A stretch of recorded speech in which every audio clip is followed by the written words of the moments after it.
Over the last few years, you may have noticed that our annual Out of Contract 11 videos have got stronger and stronger. Back in 2016, a lack of top-class fullbacks meant we featured Jetro Williams and a 31-year-old Antonio Valencia alongside Thiago Silva and Ian Robin. But this year, there's an embarrassment of riches to choose from. Across Europe, a massive 100 players are available for free in the summer of 2022. And those players are not the faded stars we used to see change hands on a Bosman, but genuinely desirable assets, with 46 of them valued at over £10 million, 16 valued at over £20 million, and 5 worth over £40 million, including the jewel in the crown, Kylian Mbappe, rated the most valuable player in the world at close to £150 million, but able to walk out of Paris Saint-Germain this summer without a penny going the other way. It's a refreshing change in a market which seemed headed for insanity, with PSG's dual signing of Mbappe and Neymar in 2017 costing more than the Saudi Public Investment Fund's purchase of Newcastle United this year. But why exactly is it happening? Is it just coincidence, or is there a larger trend at work? And if it continues, who will be the big winners? Let's find out. No doubt, like us, you're sick of it by now, but it's hard to avoid the importance of COVID in changing football. The pandemic has meant empty stadia and ticket refunds, cratering matchday revenue and leaving many clubs with enormous holes in their finances. And after 18 months of the disease tearing across the planet, we're starting to see the ramifications for the game at large. As The Athletic noted in their article on the growing number of Bosman deals, player contracts are often renegotiated 2 years before they end, and that means that the ones winding down in 2022 would normally have been extended in mid-2020, right around the time the Euros were pushed back a year and when European clubs had been playing rearranged matches behind closed doors for half a season. Understandably, that meant plenty of sides decided to kick the can down the road on contracts and gamble that their players would still be open to staying 12 months later, when it was expected fans would have returned and income would be climbing towards its usual levels again. That put so-called selling clubs in a weak position, but unlike normal, there were fewer buying clubs to take advantage. Traditional superpowers have been absent from the market in COVID times, with Barcelona making a £40 million profit in the summer transfer window, Real Madrid making £42 million and Juventus making £3 million, while loans have become more common as sides tried to manage financial exposure. And so, where we would genuinely expect the big teams to swoop in with cut price offers for stars like Mbappe and Pogba with 12 months on their deals, all those sides were also struggling to make ends meet and couldn't pay a big fee plus the huge wages players demand. Together, this meant that players couldn't commit themselves to their old clubs or jump ship to new ones, and the outcome is a glut of top talent available for nothing in 2022. But what does this mean for those players? Can they use this situation to their advantage? So COVID of course has played its part in bringing us to this point, but even without an act of God like a global pandemic, we might have seen growth in the number of players running down their deals. With 44 of those 100 free agents in 2022 playing Champions League football this season, it seems there's a massive movement towards this strategy at the top level,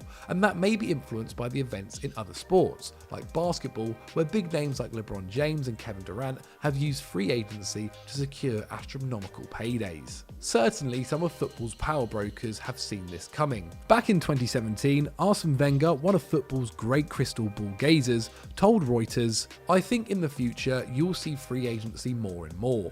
Why? Because the transfers are so high, even for normal players.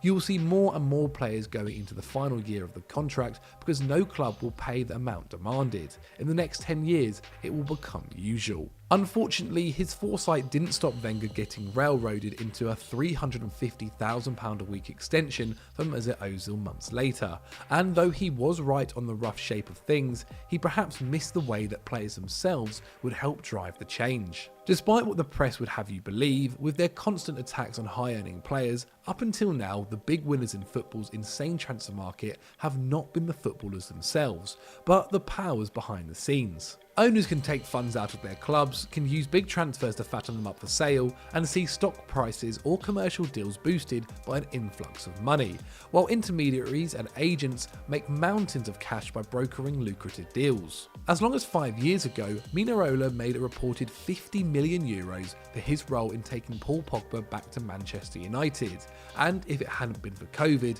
we might be seeing even higher figures today, with Raiola himself primed to beat that mark when Erling Haaland changes clubs next summer. Even a player like Neymar, who allegedly earns over €600,000 a week at Paris Saint-Germain, has also made around 2/3 of the price the French giants paid for him over the course of 4 years at the Parc des Princes. So it's hardly surprising that players are asking themselves one question: if this is what the market says I'm worth, why don't I see more of that? Free transfers could go some way to correct this, seeing less money flow between the owners and the parasites who feed on the players, and more make its way to the people who actually make the sport popular. Agents would of course still take their cut, often earning a fee from a club for bringing in a star for nothing, as well as the usual 5 to 10% of whatever weekly wages they can secure for their clients. But relatively speaking, that's a pittance, and spreads the cost over time. Meanwhile, more and more players may be finding a way around this altogether by having relatives represent them,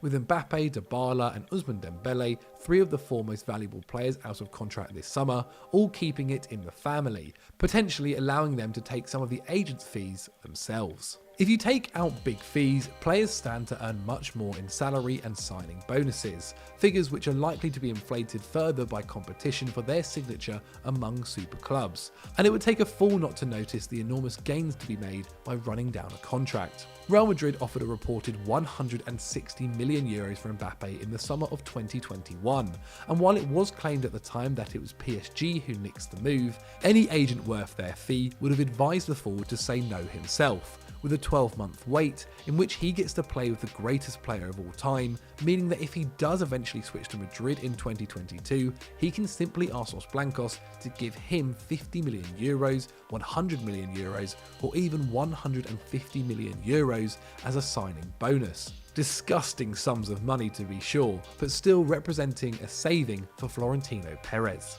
We may not like the huge sums of money in football, but if they're going to be there, they should at least benefit the players. And if Mbappe makes a killing in 2022, expect other players to notice and potentially change the transfer landscape for good.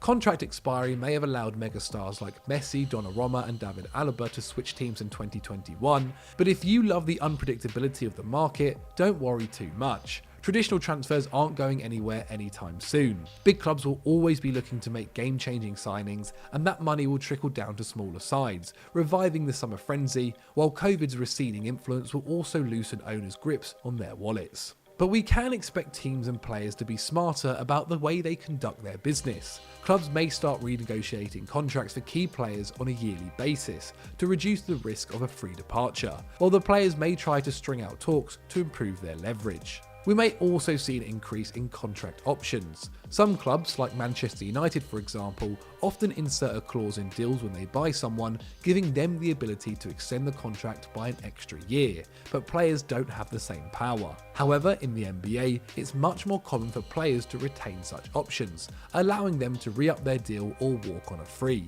And in a sport like football, where one injury can tank your career, it makes sense to demand that added security. Over the last 2 years, we've seen players begin to drive the football conversation, whether it's about the Super League, on-pitch safety, fixture congestion, gender equality or race. And so our hope is that this new trend puts more power in their hands and remakes the sport in the image of a new generation. Free transfers are changing the game. How far those changes can go remains to be seen.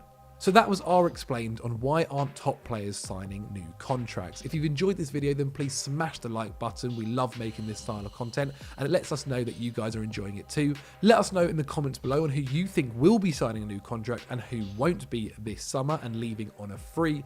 And as always, don't forget to subscribe to Football Daily.